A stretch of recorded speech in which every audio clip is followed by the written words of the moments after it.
Hero Vijay వచ్చేసి తన యొక్క మేనిఫెస్టోలో ఎక్కువగా యూత్ కి అయితే ప్రాధాన్యత ఇచ్చాడు.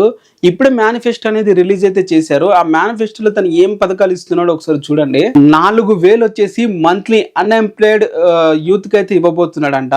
ఇంట్రెస్ట్ ఫ్రీ ఎడ్యుకేషన్ వచ్చేసి లోన్ అప్ టు 20 lakhs అయితే ఇవ్వబోతున్నాడు. తన ఫస్ట్ డే కాలేజ్ నుంచి పిహెచ్డి కంప్లీట్ చేసే వరకు ఈ లోన్ అయితే ఉంటుంది.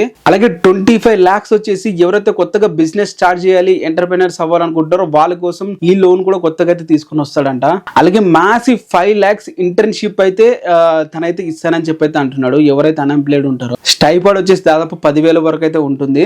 ఏదైతే డిగ్రీకి ఆ గ్యాప్ మధ్య ఉంటుందో కెరియర్ కి, సో తినైతే ఇంటర్న్షిప్ కూడా ఇస్తానని చెప్పి అయితే అంటున్నాడు. అలాగే సర్వీస్ ఫండ్ తో లోకల్ ఉన్న పంచాయతీలు కూడా వాళ్ళకి అందుబాటులో ఉండేటట్లు అదొక పథకం కూడా తీసుకైతే వస్తున్నాడు. దాదాపు 5 లక్షల ఉద్యోగాలు అయితే వస్తాయంట దాని ద్వారా. ఏదైతే జిఎస్టీ ఉందో 2.5% తగ్గిస్తాను అంటున్నాడు స్టేట్ గవర్నమెంట్ లోకి వచ్చేది. అలాగే 5% పవర్ కన్స్యూమర్ అనేది కూడా తగ్గిస్తాడంట.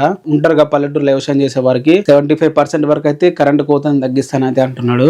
గవర్నమెంట్ ఏదైనా కొత్తగా లా తీసుకొస్తే దానికి పబ్లిక్ రియాక్షన్ కూడా, పబ్లిక్ ఒపీనియన్ కూడా తీసుకుంటాము. దానికి సపరేట్ గా యూత్ అడ్వైజర్ కౌన్సిలింగ్ కూడా పెడతామని చెప్పి అయితే విజయ్ గారు అయితే ఈ మొత్తం యూత్ కి ప్రాధాన్యత ఇస్తూ తన మేనిఫెస్టోలో అయితే చెప్పాడు. ఇంకా చాలా చెప్పాడు, ఒక్కొక్కటి చెప్తాను. బట్ ఇవి యూత్ కి ఎక్కువగా ప్రాధాన్యత ఇచ్చుకుంటూ అయితే తనైతే మేనిఫెస్టో అయితే మొదలు పెట్టాలని చెప్పాలి. ఎవరైతే ఈ మేనిఫెస్టో చూస్తున్న యూత్ కి ఇది గుడ్ ఆపర్చునిటీ అని చెప్పాలి. మరి ఏమంటారు, యూత్ ఓటేస్తారంటారా విజయ్ కి? కింద కామెంట్ చేయండి.